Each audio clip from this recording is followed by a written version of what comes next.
అందరికీ నమస్కారం.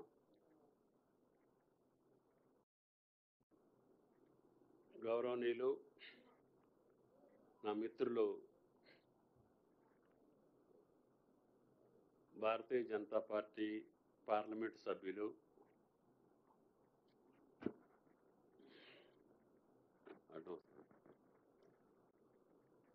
ఈటెల గారు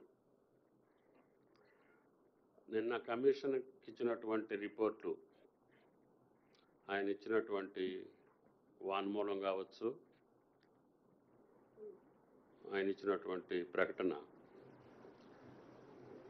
అలా అసత్యాలతో కూడుకున్నటువంటిది,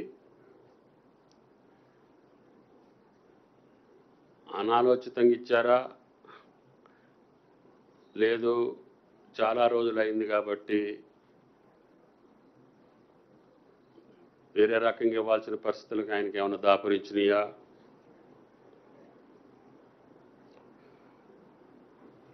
అందుట్లో సబ్ కమిటీకి సంబంధించినటువంటి సమాచారం కానీ కమిషన్ అడిగినటువంటి ప్రశ్నలకి పొంతం లేకుండా ఆయన ఇచ్చినటువంటి సమాధానాలు వాస్తవాలకు దూరంగా ఉన్నాయి. ముఖ్యంగా ఆయన ప్రస్తావించినటువంటి సబ్ కమిటీ అది కాళేశ్వరం నిర్మాణం కోసం వేసినటువంటి సబ్ కమిటీ కాదు.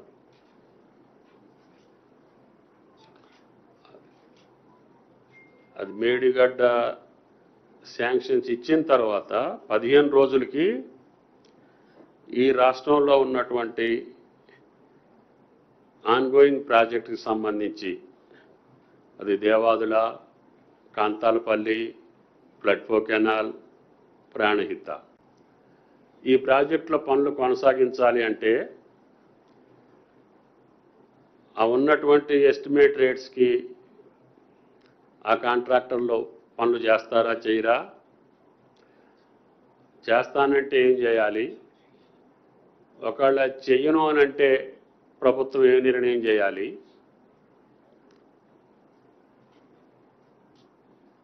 అని ప్రధానమైనటువంటి పెండింగ్ ప్రాజెక్టుల మీద సబ్ కమిటీ వేశారు. ఆ ప్రాజెక్టులో 2-3 సార్లు సిట్ చేసి ఆ సిట్టింగ్స్లో అధికారులందరినీ అడిగి సబ్ కమిటీ యొక్క సమాచారాన్ని సబ్జెక్ట్ వైజ్గా, ప్యాకేజ్ వైజ్గా మేము ప్రభుత్వానికి, క్యాబినెట్కి సమర్పించడం జరిగింది. ఆ క్యాబినెట్లో కాళేశ్వరంలో బ్యారేజీల నిర్మాణం కానీ లేదు వేరే రకమైనటువంటి సజెషన్స్ కానీ సబ్ కమిటీ ఇచ్చిన పరిస్థితి లేదు. 4 ప్రాజెక్టుల మీద ఏ ప్యాకేజీలు ఏ రకంగా చేస్తే బాగుంటుంది, ఒకవేళ ఎక్సెస్ అమౌంట్ కానీ లేకపోతే ఓవర్ ఎస్టిమేట్స్ కానీ ఉంటే మళ్ళీ స్విచ్ ఛాలెంజీ పిలవటమా లేదు కొత్త ఎస్ఎస్ఆర్ రేట్స్ ప్రకారంగా చేయాలా అనే అంశాల మీద మాత్రమే ఆ సబ్ కమిటీ నిర్ధారణ చేసి క్యాబినెట్కి ఇచ్చాం. కాబట్టి ఆ సబ్ కమిటీకి కాళేశ్వరం నిర్మాణానికి అనుమతి ఇచ్చింది సబ్ కమిటీ అనే వాదన ఆయన గారు ఏదైతే ప్రస్తావించారో అది వాస్తవం కాదు. అది వాస్తవానికి దూరంగా ఉన్నటువంటి అంశం. ఆయన ఎందుకు చెప్పారో ఆయన ఆలోచన చేసుకోవాలి. రెండోది, క్యాబినెట్ కూడా అప్రూవ్ చేశారు కాళేశ్వరాన్ని అని చెప్పి పెద్ద ఆయన చెప్పారు. క్యాబినెట్ అప్రూవల్కి కాళేశ్వరం ప్రాజెక్టు నాకు తెలిసి ఎప్పుడూ రాలే. క్యాబినెట్ అప్రూవల్ కూడా పొందలేదు. కేవలం ఎగ్జిక్యూటివ్ ఆర్డర్స్ తోటే అది అమల్లోకి వచ్చింది. కాబట్టి ఆయన చెప్పినటువంటి ప్రధాన అంశాలు 2 కూడా వాస్తవానికి దూరంగా ఉండటమే కాకుండా ఆ సబ్ కమిటీలో నేనున్నా కాబట్టి దానికి నన్ను కూడా బాధ్యుని చేయాలనే ఈ కాళేశ్వరానికి లింక్ చేసి చెప్పినట్లుగా నేను భావించాల్సి వస్తుంది. ప్రజలకు కూడా అది తప్పుడు సంకేతం వెళ్తుంది. ఆ తప్పుడు సంకేతాన్ని నివారించడం కోసమే నేను మీ ద్వారా రాష్ట్ర ప్రజలకి విజ్ఞప్తి చేయడానికి మిమ్మల్ని అందరిని ఆహ్వానించడం జరిగింది. కాబట్టి ఎంపీ గారు చెప్పినటువంటి ప్రధాన అంశాలు రెండు కూడా సబ్ కమిటీకి కాళేశ్వరం నిర్మాణానికి సంబంధం లేదు, సబ్ కమిటీ రిపోర్ట్ గాను కాళేశ్వరం శాంక్షన్ ఇచ్చినటువంటి తారీఖులకి సంబంధం లేదు, సబ్ కమిటీ ఇచ్చినటువంటి ఈ 4 ప్రాజెక్టుల యొక్క పునర్నిర్మాణ కార్యక్రమాలు ఏ రకంగా చేయాలనేది కూడా సబ్ కమిటీ నివేదికలో ఉంది. తర్వాత కాళేశ్వరం ప్రాజెక్ట్ ఏ రోజు కూడా కేబినెట్ ఆమోదానికి రాలేదు. మరి ఎందుకు ఆయన ఆ భారాన్ని ఆయన భుజాల మీద ఎందుకు వేసుకుంటున్నాడు? ఆ తప్పుని లేకపోతే ఆ పొరపాటుని లేకపోతే కమిషన్ ముందు అబద్ధాలు ఆడాల్సినటువంటి అవసరం ఆ పెద్ద ఆయనకి ఎందుకు వచ్చింది అర్థం చేసుకోవాల్సిందిగా మీ అందరికీ విజ్ఞప్తి చేస్తున్నా. కాబట్టి నేను వ్యక్తిగతంగా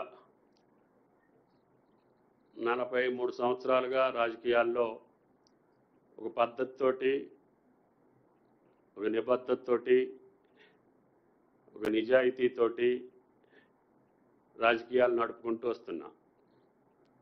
వీలైన కాడికి మీలాంటి మిత్రుల యొక్క సహకారంతో నా రాజకీయ ప్రస్థానం నడిచింది తప్ప ఎక్కడా కూడా తెలిసి పొరపాటు చేయలేదు. నా యొక్క వ్యక్తిత్వం కూడా ఆయనకు తెలుసు.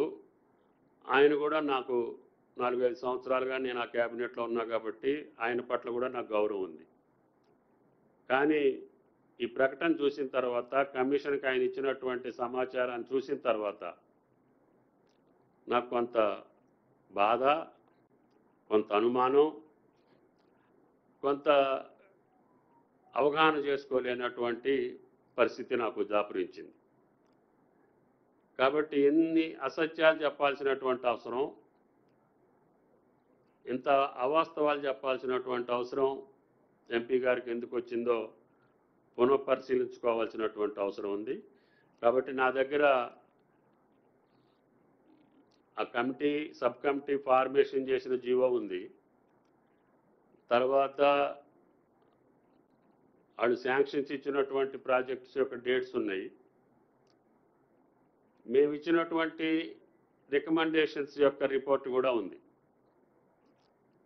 ఆ 4 ప్రాజెక్టుల మీద సబ్ కమిటీ ఇచ్చినటువంటి రిపోర్ట్లు కూడా మీరు పరిశీలించుకోవచ్చు. కాకపోతే నా ఉద్దేశం ఏంటంటే, నేనే వ్యక్తిగతంగా సుమోటివ్గా జరిగినటువంటి వాస్తవాల్ని క్రానలాజికల్గా కమిషన్కే ఇద్దామని విచారణలో ఉంది. కాబట్టి బహిరంగపరిచేదానికంటే ఆ సబ్ కమిటీ రిపోర్ట్ని, ఆ సబ్ కమిటీ వేసినటువంటి టర్మ్స్ ఆఫ్ రెఫరెన్స్ కూడా, వీటన్నిటినీ జోడించి కమిషన్కే నా పరంగా వాస్తవాలు రాసి, నాకు ఈ కాళేశ్వరం నిర్మాణానికి సంబంధం లేదు, ఆ సబ్ కమిటీకి కాళేశ్వరం అనుమతులకి సంబంధం లేదు, కాబట్టి ఆ ప్రకటన అవాస్తవమైందని, ఎంపీ గారు ఇచ్చినటువంటి వాంగ్మూలం వాస్తవం కాదని, నన్ను అనవసరంగా ఆ కమిషన్ వివాదంలోకి లాగాలనేటటువంటి దురాలోచన కూడా మంచిది కాదని, ఒకవేళ ఆయనకు అటువంటి పరిస్థితి ఎందుకు వచ్చిందో ఆయన ఆలోచన చేసుకోవాలి. బయట అనేక మంది అనేక రకాలుగా చెప్పినా, ఆయన వ్యక్తిత్వం తెలిసిన వ్యక్తిగా నేను అంత మాటలు చెప్పలేను. కానీ ఈ యొక్క వాంగ్మూలం మట్టుకి చాలా బాధాకరం. సబ్ కమిటీ రెఫరెన్స్ వేరు, దాని యొక్క రికమెండేషన్స్ వేరు. కాళేశ్వరం శాంక్షన్స్ ఎప్పుడు కూడా క్యాబినెట్కి రాలేదు, క్యాబినెట్ అప్రూవ్ చేయలేదు. మేము ఇచ్చినటువంటి మిగతా ప్రాజెక్టులో ఇచ్చినటువంటి సజెషన్స్కే క్యాబినెట్కి వచ్చింది తప్ప కాళేశ్వరం నిర్మాణానికి సంబంధించి మేము రిపోర్ట్ ఇవ్వలేదు సబ్ కమిటీలో. ఆ టర్మ్స్ ఆఫ్ రెఫరెన్స్లో అది కూడా లేదు అసలు వాస్తవంగా. అప్పటి ప్రాణహిత మీద మీ ఆలోచన చెప్పమని చెప్పారు. అప్పుడు దేవాదుల మీద ఈ పనులు పూర్తి చేయాలంటే మీ ఆలోచన చెప్పమని చెప్పారు. అప్పటి ఫ్లడ్ ఫ్లో కెనాల్, అదేవిధంగా కాంతాలపల్లి, ఇప్పుడు తుపాకులగూడెం, సమ్మక్క సారక్క, ఆ ప్రాజెక్టుల మీద మా అభిప్రాయాలు, మిగిలిపోయిన పనులు ఏ రకంగా చేస్తే బాగుంటుందో డిపార్ట్మెంట్ని క్షుణ్ణంగా పరిశీలించిన తర్వాత మేము రికమెండేషన్స్ ఇచ్చాం. ఆ సబ్ కమిటీకేనో దీనికి లంకెపెట్టి దాన్ని తుమ్మల నాగేశ్వరరావు గారు కూడా సంతకం పెట్టారని చెప్పి బీఆర్ఎస్ నాయకులు చెప్పడం హాస్యాస్పదంగా ఉంది. అందుకనే ఆ పార్టీ పెద్దలకు కూడా విజ్ఞప్తి చేస్తున్నాం. రాజకీయాలు వేరు, రాష్ట్ర అభివృద్ధి వేరు.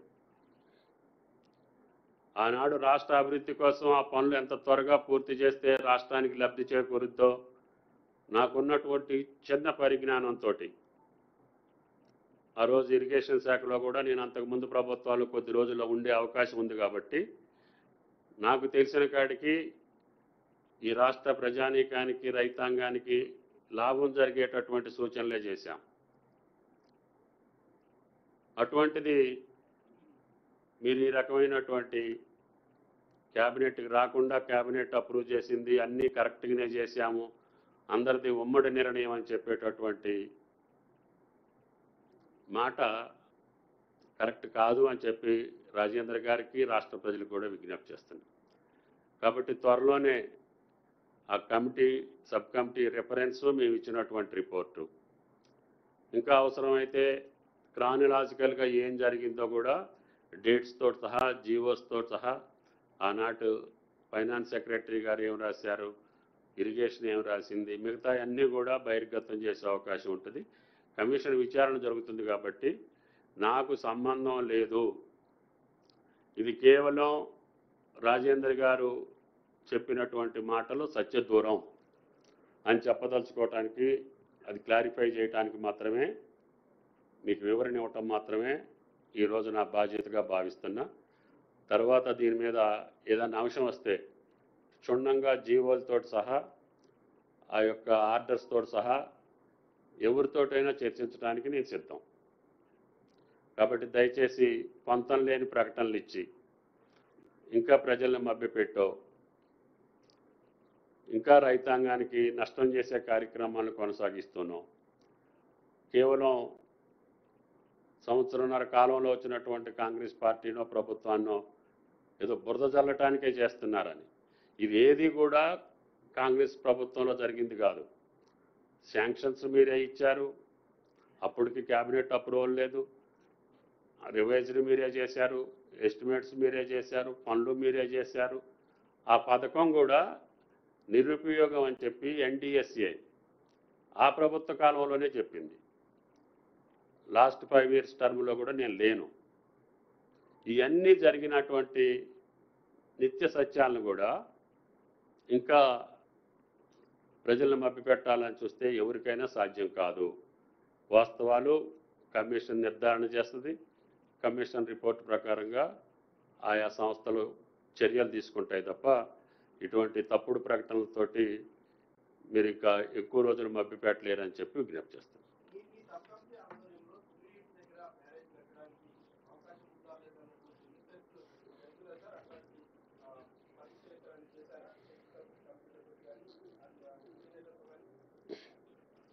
ఆ రోజుకి ఎగ్జిస్టింగ్ ప్రాజెక్టులు ఏదైతే టెండర్స్ పిలిచారో, ప్రాణహిత కావచ్చు, దేవాదులు కావచ్చు, ఫ్లడ్ ఫ్లో కెనాల్ కావచ్చు, కాంతాలపల్లి, ఆ పనులు పూర్తి చేయటానికి గ్యాప్ వచ్చింది, అర్ధంతరంగా మిగిలిపోయిన ఈ పనులు. ఆ పనులు పూర్తి చేయాలంటే ఆ కాంట్రాక్టర్లకే ఇవ్వాలా, లేదు ఎస్టిమేట్స్ బూస్ట్ చేసి ఎక్కువ చేసుకున్నారు అనుకుంటే మళ్ళీ స్విచ్ ఛాలెంజ్ ద్వారా కానీ, రీటెండర్ తోట కానీ రివైజ్ చేసి అయినా సరే కొత్త టెండర్లు పిలవాలా. ఆ పనులు పూర్తి చేయడానికి మీ సబ్ కమిటీ యొక్క సూచనలు చేయమని చెప్పి మాత్రమే ఆ సబ్ కమిటీ యొక్క సారాంశం. దానికి సంబంధించి ప్యాకేజ్ వైజ్గా ఎగ్జిస్టింగ్ కాంట్రాక్టర్ అదే రేట్లకు చేస్తాను అని అంటేనేమో చేయమని చెప్పుకోండి. అతను కాదు మాకు రేట్లు ఎన్హాన్స్ అయినాయి కాబట్టి మాకు చెయ్యలేము అని అనుకుంటే ప్రజెంట్ ఎస్ఎస్ఆర్ తోటి మళ్ళీ టెండర్లు పిలవమని చెప్పాము.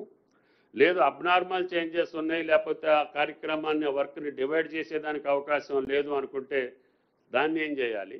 ఇటువంటివన్నీ కూడా టెక్నికల్గా పర్సూ చేసి మాత్రమే ప్రజలకు నష్టం లేకుండా, రాష్ట్రానికి నష్టం లేకుండా త్వరగా పూర్తి చేయమని చెప్పే రికమెండేషన్స్ ఉన్నాయి. ఆ రికమెండేషన్స్ను కూడా నేను రేపు కమిషన్కి పంపిస్తాను.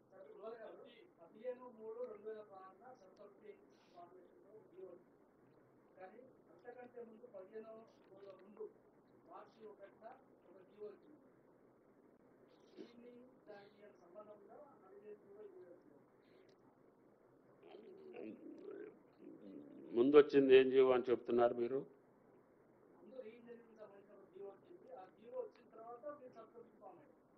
లేదు, ముందు మేడిగడ్డ శాంక్షన్ జీవో వచ్చింది, తర్వాత సబ్ కమిటీ రీఇంజనీరింగ్కి సంబంధించినటువంటి జీవో 15 రోజుల తర్వాత వచ్చింది.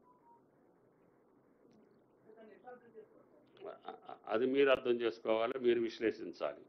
అంటే ఈ సబ్ కమిటీకను ఆ శాంక్షన్కి సంబంధం లేదని, రిమైనింగ్ ప్రాజెక్టులు, రిమైనింగ్ వర్క్స్ యొక్క పునర్నిర్మాణం ఏ రకంగా జరగాలనేదే సబ్ కమిటీ యొక్క రెఫరెన్స్.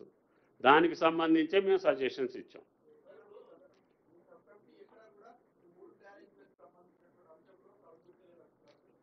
లేదు, అసలు ఆ టర్మ్స్ ఆఫ్ రెఫరెన్సే లేదు, ఎగ్జిస్టింగ్ ప్రాజెక్ట్స్ యొక్క స్థితిగతుల మీదనే.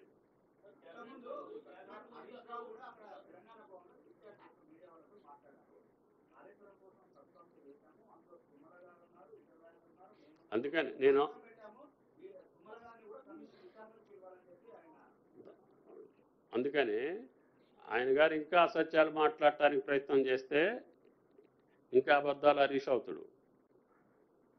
నేను అందుకని మీకు చెప్పేది, నాకు అబద్ధం ఆడాల్సిన అవసరం లేదు. నాకు ఆ 4 ప్రాజెక్టుల యొక్క స్థితిగతులను మనం త్వరగా పూర్తి చేసుకోవాలి అని అంటే ఆ ఇంజనీరింగ్ వర్క్స్ని ఏ రకంగా ముందుకు తీసుకెళ్లాలో మీ సలహాలు సంప్రదింపులు డిపార్ట్మెంట్ని పరిశీలించి ఇమ్మన్నారు, ఇచ్చాము. ఇచ్చిన రిపోర్ట్ కూడా నా దగ్గర ఉంది. అందుట్లో బ్యారేజీలకు సంబంధించి, వేరే రకానికి సంబంధించి, కాళేశ్వరానికి సంబంధించి ఉంటే అది వేరే. రాలేదు.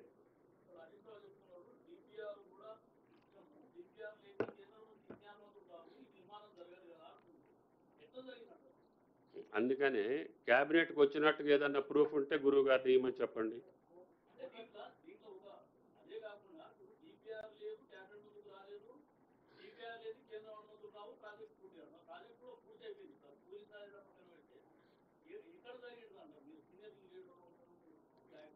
నేను ఆ ప్రాజెక్ట్ అంశాల్లోకి వెళ్తేనేమో ఇంకా వేరే రకంగా వెళ్ళాలి. నేను ఈ సబ్ కమిటీకి సంబంధించి రాజేందర్ గారి యొక్క ప్రకటనకు సంబంధించి మాత్రమే నేను క్లారిఫై చేయదలుచుకున్నా.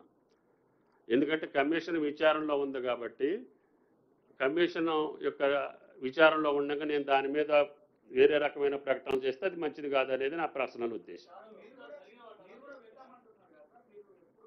నేను లెటర్ జరిగిన వాస్తవాన్ని కమిషన్కి సుమోటివ్గా నేనే లెటర్ రాస్తా జీవోలతోటి. సబ్ కమిటీకి కాళేశ్వరానికి సంబంధం లేదు, కాళేశ్వరం క్యాబినెట్కి రాలేదు. ఈ 2 అంశాలు రాజేంద్ర గారు తప్పు చెప్పారు కాబట్టి అది వాస్తవం కాదు, ఆ పెద్ద ఆయనకి తగదు అని చెప్తున్నా. యా,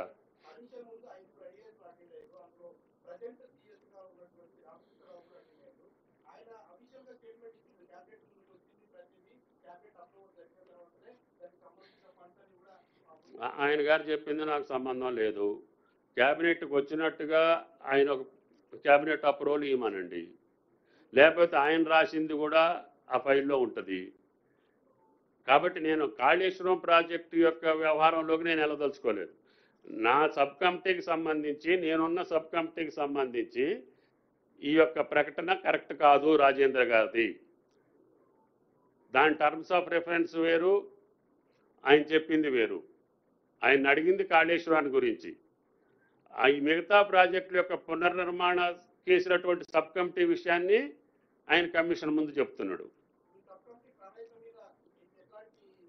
రికమెండేషన్స్ ఉన్నాయి, ప్రతి ప్యాకేజీకి ఉన్నాయి. అవన్నీ నేను కమిషన్కి పంపిస్తాను. అసత్యం కాదు, జరగనట్టుని జరిగినట్టుగా చెప్తున్నాను. అది మీరు విశ్లేషించాలి. నేను ఇంట్రడక్షన్లోనే చెప్పానుగా, నాకే అవగాహనకు రావట్లేదు ఆయన ఎందుకు అట్లా మాట్లాడిండని. అంత పరిస్థితి ఏమొచ్చింది అనేది కదా.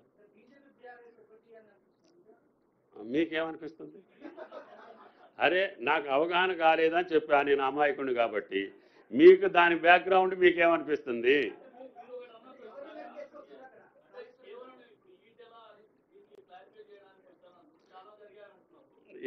అట్లా కాదు, కాళేశ్వరం ప్రాజెక్టుకి సంబంధించి వెళ్తే క్రానలాజికల్ అది వేరే సబ్జెక్టు, అది కమిషన్ పరిధిలో ఉంది.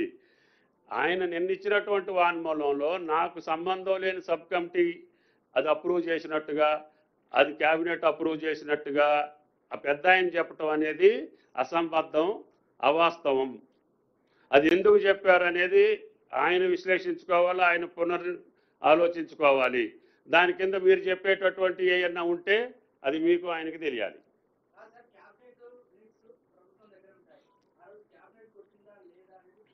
అది వచ్చింది చూపించమంటున్నా కదా, నేను చూపించగలుగుతా. డైరెక్ట్గా ఎగ్జిక్యూటివ్ ఆర్డర్ తోటి అది ఎగ్జిక్యూట్ అయ్యింది.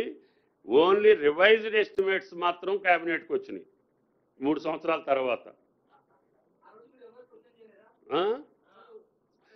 చేసేది ప్రెస్ మీట్లో చెయ్యం, బహిరంగంగా చెయ్యం. మాకు కూడా మీకు మాదిరి కొంత నియమావళి ఉంటుంది కదా. ఇదే లేదు, రాలేదు. ఉంది, మా రికమెండేషన్స్ ఉన్నాయి, రేపు కమిషన్కి పంపిస్తా. ఆయన ఇంటెన్షన్ నన్ను అడగలేదు. ఆయన అంత కాడికి వెళ్ళి ఎందుకు చెప్పాడు అనేదే ఇప్పుడు అసందిగ్ధం కదా. అందుకనే అంత గౌరవప్రదంగా ఉండే వ్యక్తి కూడా ఆ రకంగా ఎందుకు చెప్పాడు అనేది మీకు నాకు అర్థం కాని సమస్య. మీలో కొంతమందికి తెలిసి ఉంటే నాకు తర్వాత చెప్పండి. ప్రాణహిత ప్యాకేజీలకు సంబంధించి ఉంది. ఆ ప్రాజెక్టులలో ప్రాణహిత ఉంది, దేవాదుల ఉంది, కాంతాలపల్లి ఉంది, ఫ్లడ్ ఫో కెనాల్ ఉంది. ఆ 4 మీద ప్యాకేజీల వారిగా ఇది ఎట్లా చేస్తే మంచిది, ఇది ఎట్లా చేస్తే మంచిది, ఇది ఎట్లా చేస్తే మంచిది అని మాత్రమే మేము ఇచ్చాం. ఇంకా 2 ప్రభుత్వాల్లో ఉన్నా.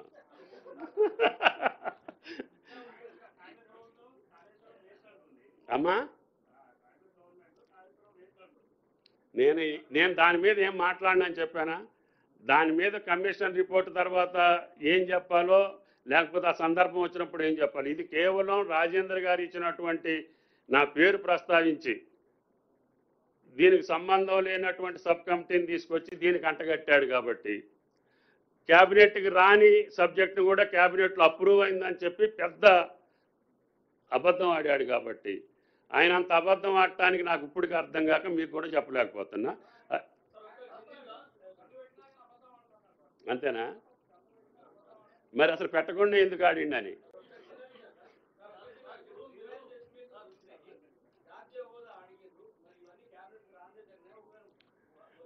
వచ్చుంటే వచ్చినాయి అనేవాళ్ళు నిరూపిస్తే చాలు. ఇది క్యాబినెట్లో ఇది అప్రూవ్ అయింది ప్రతిదీ ఉంటుంది కదా. ఈ రోజు కూడా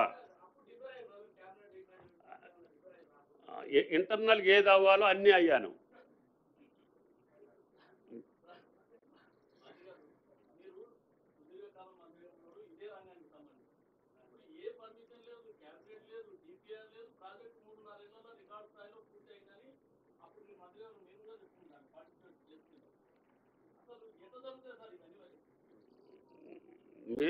మీరు కూడా సుదీర్ఘకాలం ఈ పనిలోనే ఉన్నారు కదా.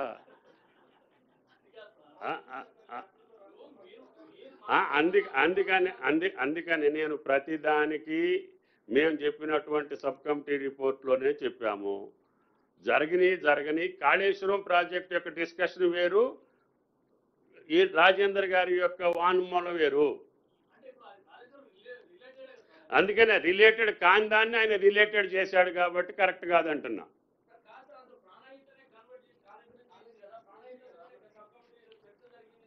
ప్రాణాయతలో ఆ రోజుకి పిలిచినటువంటి టెండర్స్, ఆ రోజుకున్నటువంటి పెండింగ్ వర్క్స్, వాటి మీద చర్చ జరిగింది. వాటిని ప్యాకేజ్ వైజ్గా మేము రిపోర్ట్ ఇచ్చాము. 4 ప్రాజెక్టులకు సంబంధించిన ప్యాకేజ్ వైజ్గా ఏం చేస్తే ఏం చేయొచ్చో అధికారులు చెప్పిన దాన్ని విశ్లేషించి ప్రజలకు నష్టం రాని రీతిలో మేము ఇచ్చినటువంటి రిపోర్ట్ మేము ముందు ఉంచుతాము ఆఫ్టర్ కమిషన్కి ఇచ్చిన తర్వాత.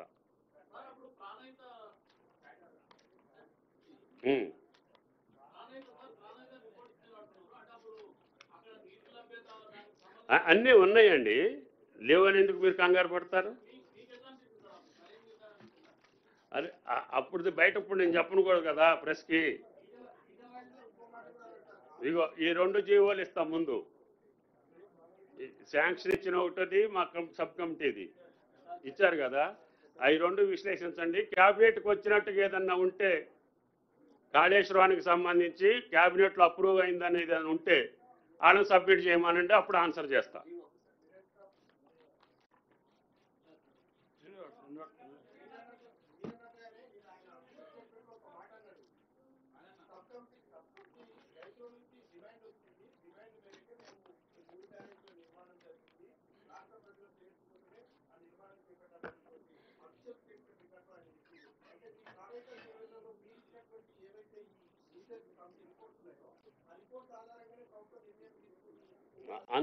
అందుట్లో లేదనే నేను చెప్పడానికి మీకు ప్రయత్నం చేస్తాను.